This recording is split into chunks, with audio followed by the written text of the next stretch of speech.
When a banger hits a drive from the back of the court, it generally travels 50 miles an hour, which means as the player at the net, you only have about 0.2 seconds to react. As you're probably aware, doing this consistently and beating these hard-hitting players can be frustrating. So in this video, we're gonna show you exactly how to do this using science. So the first part, and arguably the most important part to being able to beat bangers, is that you actually need to be able to react quickly enough to their shots in order to hit them effectively. But you need to make sure you're not making this one crucial mistake in order to make that happen. So watch these two volleys and try to tell me which one looks better.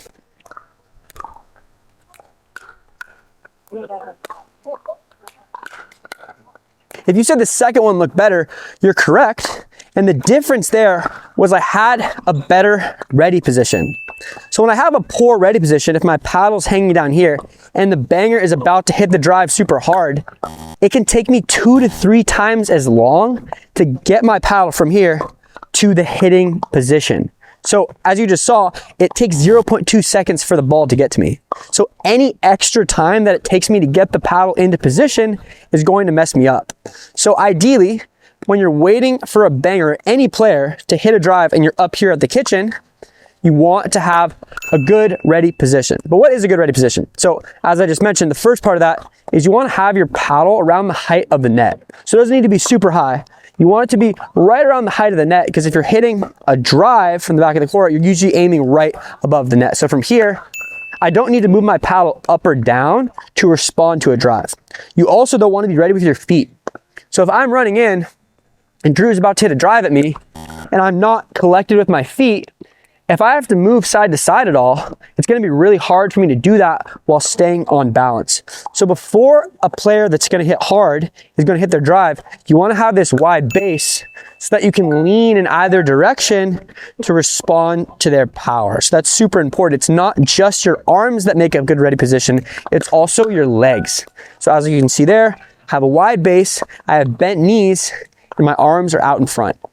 Remember though, the whole point of getting your paddle ready faster so that you can put the ball where you want it. You have to know though where the best spot is to aim against a banger. So next thing I'm gonna show you is where you should aim your volleys or any shot against a banger. Before I get into that though, I wanted to mention that right now we're trying to become the first pickleball channel in history to get 250,000 subscribers. So if you wanna help us make history, make sure to head below the video and click the subscribe button. So when we're thinking about where to aim against a banger, we need to ask ourselves one question. Where's the one spot on the court where a banger cannot hit hard? From below the height of the net. So if I'm a banger and I have to make contact with the ball below the height of the net, in order for me to hit it over the net, I have to hit it up, right? And if I have to hit the ball up, well then I'm not going to be able to hit it very hard before it starts to go long, right? If I'm hitting the ball from right here, well, no matter how much topspin I put on the ball, I can only hit it so hard to where it's still going to drop in. So from here, I can't do that much damage, right? If I try to go hard from this position, Drew's going to be able to crush my ball and I'm not going to be able to move forward effectively. So from a low position, if you're playing against a good player, you're better off going for a shot in the kitchen, right? That's why we have drops and why we have resets and dinks. So from below this height of the net, you're forcing the banger to play the soft game or to make a bad decision where they go for a higher shot that you can take advantage of. So to be able to make them hit the ball below the height of the net, the best place to aim is right at their feet. Because even if Drew hits the ball hard, if he hits it too short, it'll bounce up and I can still hit it hard, right?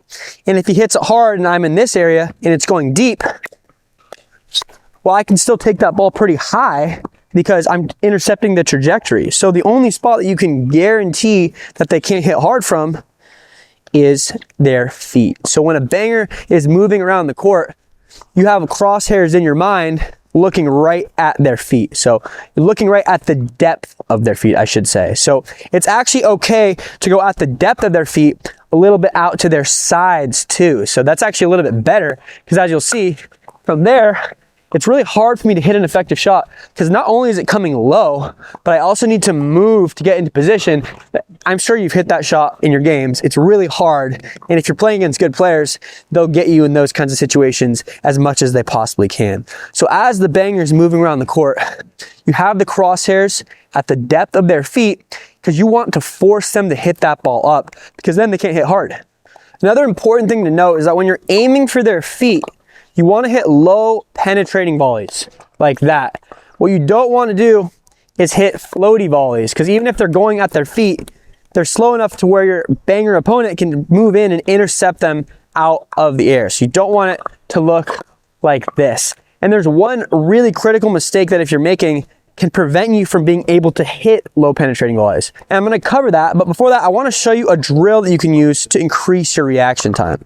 So I've mentioned this on my channel before, but a great drill to increase your reaction time is to get a partner, step inside the kitchen, and start hitting volleys like this. And while these aren't traveling as fast as banger drives, why it's great is because they're coming at you so quickly, so you have very little time to react.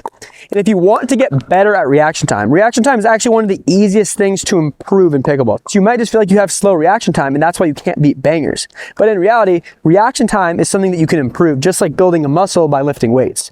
You just need to practice it. So what's really happening here is as I'm getting more comfortable going faster and faster, my brain is increasing its strength to the nerves in my arm that control my reaction time. So scientifically, the myelin sheath around my nerves is getting bigger, which is essentially what we call muscle memory in sports. So if you're a scientist, comment if I said that right below. But this is muscle memory. So you might not feel this in the moment, right? You're never gonna get faster in one session. But if you do drills like this all the time, what will happen is slowly but surely, a month in or 2 months in, you're gonna feel way faster. It's gonna be night and day difference. So you just have to trust the process and you'll get way quicker at reacting and it'll be much easier to beat bangers.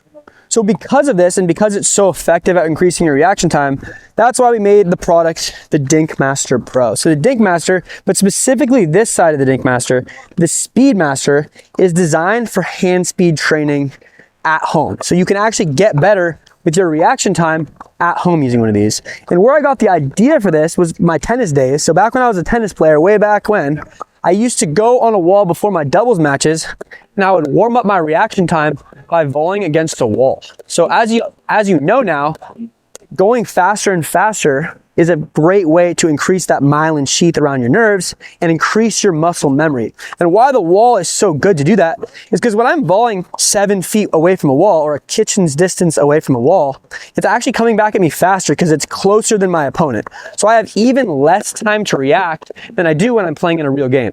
So you can think about speed training like this as resistance training for your reaction time. And there's a reason why so many players love using this and so many pros love using it. It's because you can be at home whenever and you can pull it out, you can volley for 5 minutes and you can train consistently. So the biggest thing with increasing muscle memory is you need to be practicing consistently. And with this, why it's so great is because you can have it at home. So it's obviously hard to schedule drilling sessions, but the Dinkmaster, you can do it at home on your own time.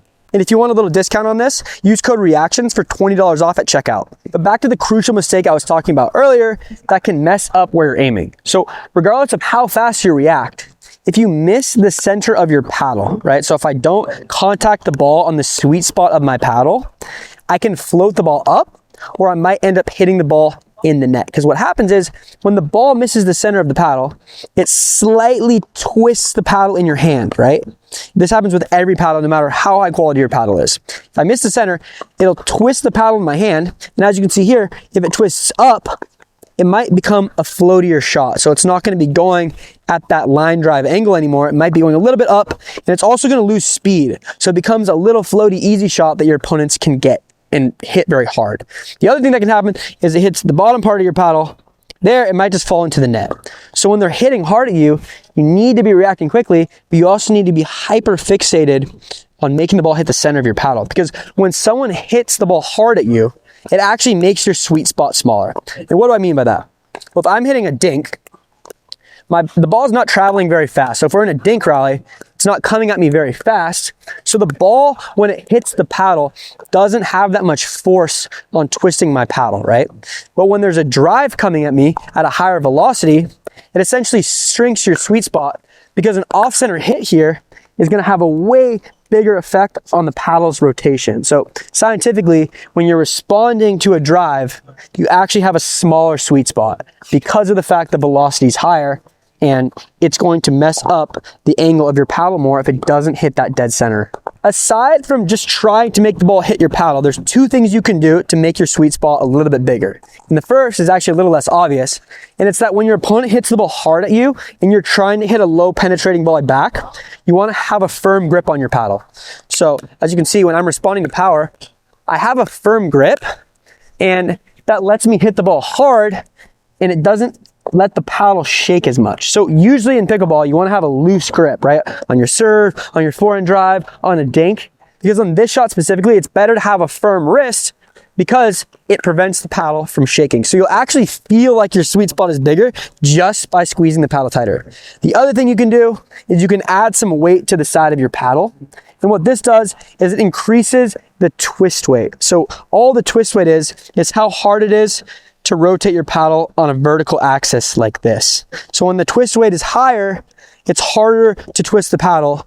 And when a ball hits slightly off center, it won't twist it as much, but to you, it just feels like your sweet spot's bigger. So adding weight, which most pro players do, is a great way to make the sweet spot bigger, especially when you're responding to these powerful shots. So with everything we just covered, what you're trying to prevent is this situation. So he hit a hard shot, I floated it up, which gives him the opportunity to hit a hard shot from the kitchen. And we tested it before the video. You can hit an overhead 50, 60 miles an hour easily, right? Because you don't have to worry about the height of the net more. So if you're giving them a hard shot from up here, 50 to 60 miles an hour from kitchen to kitchen, you only have about 0.1 seconds to react, right? And as you're probably aware, if your opponent has a shot up here and you're at the kitchen, that's not enough time. Even if you have a good red position, even if you're low, that's just not enough time to react. So you really need to nail what we talked about earlier if you want to beat these players, because once you give them an easy shot and they're up here, the point's unfortunately probably over. You can save it, but you don't want to get to this position. It's not ideal. All right, guys, thanks so much for watching. I really hope this helps you in beating bangers. Obviously, they're very frustrating, but you have to be able to beat bangers if you want to become a high-level player.